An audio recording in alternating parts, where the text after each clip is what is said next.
നമ്മുടെ കൂടെ നടന്ന് നമ്മളെ മാനിപ്പുലേറ്റ് ചെയ്യുന്ന ചില മനുഷ്യരുണ്ട്. നമ്മുടെ ജീവിതത്തിൽ സുഹൃത്തുക്കളായോ ബന്ധുക്കളായോ ഒക്കെ ഇവർ ഉണ്ടാകാം. നമ്മൾ വളരെ കഴിവ് കുറഞ്ഞവരാണെന്നും അവർ കൂടെയുണ്ടെങ്കിൽ മാത്രമേ നമ്മൾ വിജയിക്കുകയുള്ളൂ എന്നും ഒരു തെറ്റായ സന്ദേശം വളരെ ഇൻഡയറക്റ്റായി നമ്മുടെ മനസ്സിലേക്ക് അവർ കുത്തിവെച്ചുകൊണ്ടേയിരിക്കും. അതിനായി അവർ ഉപയോഗിക്കുന്ന ഒരു പ്രധാന അടവുണ്ട്.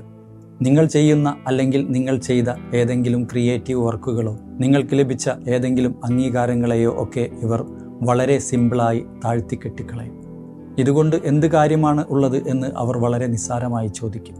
നമ്മൾ എപ്പോഴും അവർക്ക് താഴെ നിൽക്കണം എന്നാണ് അവരുടെ ലക്ഷ്യം. അതുപോലെ തന്നെ അവർ തള്ളിപ്പറഞ്ഞ അതേ ക്രിയേറ്റീവ് വർക്കുകളും അതേ അംഗീകാരങ്ങളും അവർക്കും നേടിയെടുക്കണം.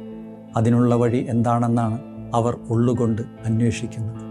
അതിനായി അവർ ചെയ്യുന്ന അടുത്ത തന്ത്രമാണ് ഏറ്റവും ഭീകരം. നീ ചെയ്തതൊന്നും അത്ര ശരിയായിട്ടില്ല, ഇനി നമുക്ക് ഒരുമിച്ച് ചെയ്യാം, ഞാൻ നിന്നെ സഹായിക്കാം എന്ന് പറഞ്ഞ് അവർ നിങ്ങളുടെ കൂടെ കൂടും. എന്നിട്ട് നിങ്ങളെക്കൊണ്ട് തന്നെ അത് അവർക്ക് വേണ്ടി ചെയ്യിപ്പിച്ചെടുക്കും.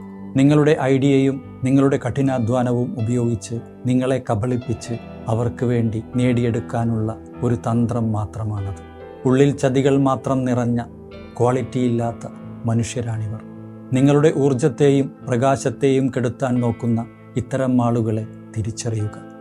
അവരെ നിങ്ങളുടെ ജീവിതത്തിൽ നിന്നും നിങ്ങളുടെ എനർജി സർക്കിളിൽ നിന്നും ഇന്നു തന്നെ മാറ്റി നിർത്തുക.